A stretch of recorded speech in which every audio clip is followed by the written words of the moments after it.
What is Christian gaslighting? And before I get into it, who did Jesus have his biggest issues with? Did he have it with the sinners, the prostitutes, the tax collectors, the thieves, the criminals? No. His biggest issues were against the hypocrites.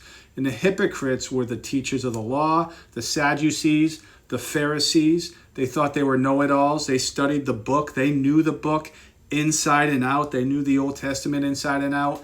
And they thought they knew everything, that they were righteous with God. And did you know Jesus actually said that unless you are more righteous than the Pharisees, you cannot enter the kingdom of heaven? With that being said, Christian gaslighting could be a family member, a friend, a preacher, and a pastor. When it's a preacher, a pastor, a teacher of the law, it's more concerning because we hold them at a higher level. God holds them at a higher level. And Christian gaslighting is when you bring an issue to one of these people and they push it back right on you, saying, well, you know what? You do this, you do that, you're the problem.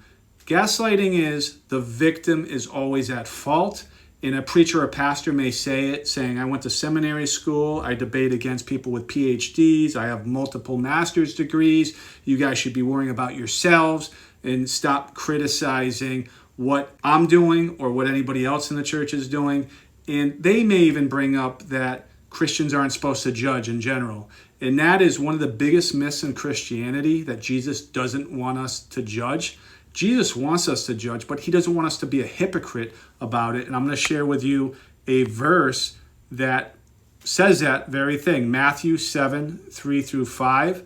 And the verse goes, why do you see the speck that is in your brother's eye, but do not notice the log that is in your own eye? Or how can you say to your brother, let me take the speck out of your eye, when there is the log in your own eye? You hypocrite, first take the log out of your own eye, and then you will see clearly to take the speck out of your brother's eye. So if I'm an alcoholic and I go to my brother and I say, man, stop drinking, get your head on straight, you are being ridiculous, you are sinning, when myself I'm doing that, I'm a hypocrite. But if I'm not drinking, I'm completely sober, that's not my vice, that's not my sin, and I go to my brother as an alcoholic or what have you, and I say, you know what, you need to stop drinking, you're ruining your relationships, you're ruining your family relationships, your friends' relationships. I have every right to judge that situation. Just remember that. At the end of the day, Jesus doesn't want a hypocrite. That's it, everybody. God bless you.